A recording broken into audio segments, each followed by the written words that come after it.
वहीं कोरोना के चलते फिलहाल इफेक्ट ये हुआ है कि आज से भारत से अमेरिका जाने पर बैन लग गया है। भारत से अमेरिका जाने पर बैन लगा दिया गया है। वहीं ऑस्ट्रेलिया ने भी भारत से आने वाले तमाम यात्रियों पर बैन लगा दिया है। देश में बीते 2 दिन में कोरोना के नए मामलों में हालांकि कमी आई है। दिल्ली में बीते 24 घंटों में 448 लोगों की मौत है। वहीं मुंबई और महाराष्ट्र में कोरोना के नए मामलों में भी कमी आई है। एक कारण ये भी कहा जा रहा है कि हो सकता है कि टेस्ट कम हो रहे हैं, लेकिन नए मामलों में कमी आई है। वहीं रिकवरी रेट कुछ ठीक हुआ है, लोग ज़्यादा रिकवर भी हो रहे हैं। वहीं आज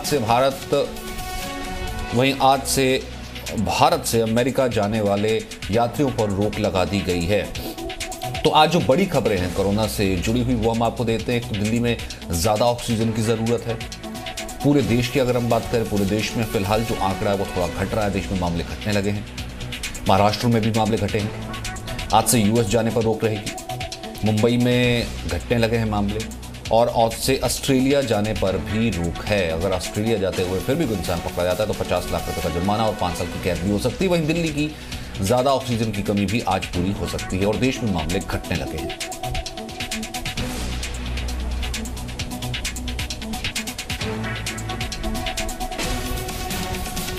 तो देश में किस तरीके से मामले घटने लगे वो हम आपको बताते हैं। पिछले 3 दिन का आंकड़ा आपको बताते हैं कि देश में कोरोना के मामले किस तरीके से घटने लगे। आंकड़ों के माध्यम से समझते हैं। 29 अप्रैल को 3,79,000 मामले सामने आए थे। वहीं 30 अप्रैल को 3,86,000, उससे थोड़े से ज़्यादा मामले सामने आए थे। वहीं 1 मई को 4 लाख इसने क्रॉस किया था। 1 मई को 4 लाख के ऊपर ये मामले सामने आए। 2 मई को 3,92,000 मामले सामने आए। वहीं 3 मई को 3,68,000 मामले सामने आए हैं। हालांकि कुछ ही सही, लेकिन फिलहाल कम तो हो रहे हैं।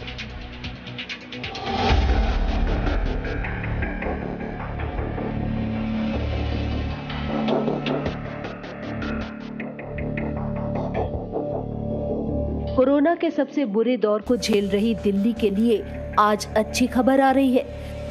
दिल्ली को आज अब तक की सबसे बड़ी ऑक्सीजन की खेप मिलने जा रही है। दिल्ली को आज लगभग 205 टन मेडिकल ऑक्सीजन मिलने जा रहा है। इसके लिए रेलवे की तरफ से 2 ऑक्सीजन एक्सप्रेस में 10 टैंकरों को लाया जा रहा है। यानी इन ऑक्सीजन टैंकर के पहुंचते ही दिल्ली में ऑक्सीजन की स्थिति बेहतर हो जाएगी। दिल्ली को मेडिकल ऑक्सीजन की इतनी बड़ी खेप क्यों मिल रही है, हम आपको इसकी वजह भी बता देते हैं। दिल्ली में पिछले 24 घंटों में कोरोना संक्रमण की वजह से सबसे ज्यादा मौतें हुई हैं। पिछले 24 घंटे में दिल्ली में 448 कोरोना मरीजों की मौत हो गई है, जबकि इस दौरान दिल्ली में 18,043 नए मामले दर्ज किए गए हैं। वहीं दिल्ली में कोरोना की पॉजिटिविटी रेट 29.56% हो गई है। वहीं स्वास्थ्य मंत्रालय ने कहा है कि देश में कोरोना के मामले घट रहे हैं, लेकिन सतर्कता जरूरी है। हम आपको आंकड़ों के जरिए इसे समझाएंगे, लेकिन पहले आप ये जान लीजिए कि स्वास्थ्य मंत्रालय ने देश में कोरोना की स्थिति पर कहा क्या है। 1 मई को देश में करीब 4 लाख केसेज रिपोर्ट हुए थे, तो 2 मई को करीब 3,92,000 केसेज, और अगर पिछले 24 घंटे का डेटा एनालाइज करें तो पाते हैं 3,67,000 केसेज। तो शायद केसेस में कुछ हद तक हम देख रहे हैं कि केसेस में कुछ कमी पाई जा रही है, लेकिन ये बहुत ही अर्ली सिग्नल्स हैं। इसको एनालाइज करने की, इससे रिलेटेड एफर्ट्स करने की कंटिन्यूड बेसिस पर जरूरत है। यह भी हम आप लोगों की दृष्टि में लाना चाहेंगे। महाराष्ट्र में कुछ हद तक कोरोना के मामलों में कमी देखने को मिल रही है।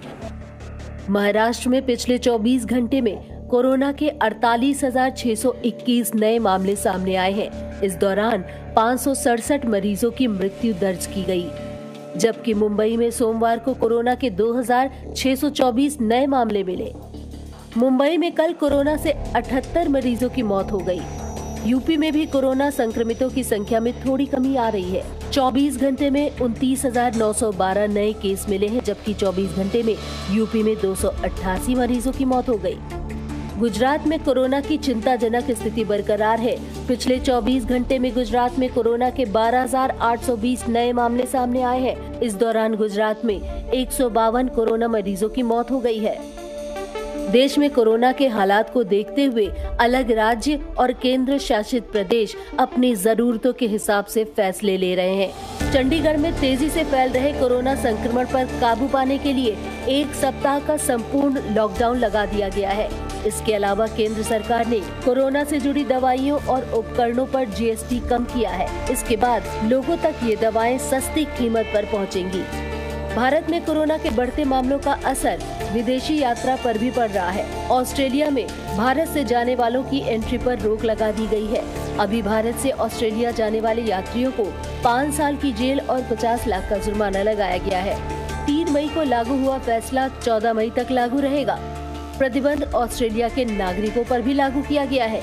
हालांकि ऑस्ट्रेलिया में नेता विपक्ष ने इसकी निंदा की है। देश में मास्क और सामाजिक दूरी अभियान के साथ वैक्सीनेशन अभियान भी तेज हो रहा है। अब बड़ी संख्या में लोग वैक्सीन लगवाने के लिए आगे आ रहे हैं। लोगों को ये बात समझ में आने लगी है कि वैक्सीन के बिना कोरोना से लड़ाई अधूरी है। वहीं महाराष्ट्र और मुंबई में आंकड़े तेजी से घट रहे हैं। महाराष्ट्र का जिक्र कर लेते हैं। पिछले 3 दिनों की बात करें तो नए मामलों में 50,000 के नीचे की कमी आई है। 29 अप्रैल को 66,159 नए मामले थे। 30 अप्रैल को 62,229 नए मामले सामने आए। 1 मई को 63,282 नए मामले थे। 2 मई को 55,647 नए मामले रिपोर्ट किए गए और 3 मई को 48,621 मामले सामने आए हैं। ये महाराष्ट्र का जिक्र था। अगर हम मुंबई की बात करें, आपको दिखाते हैं कि मुंबई के आंकड़े किस कदर हैं। मुंबई में अप्रैल में किस तरीके से आंकड़े कुछ कम होने लगे, आंकड़ों के माध्यम से आपको दिखाते हैं। 29 अप्रैल को 4,174 मामले सामने आएंगे। 30 अप्रैल को 3,925 मामले सामने आए। 1 मई को 3,908 लोग सामने आए हैं। 2 मई को 3,672 लोग संक्रमित हुए। 3 मई को 2,662 लोग संक्रमित हुए हैं। ये रोज के नए मामले हैं फिलहाल जो सामने आए हैं।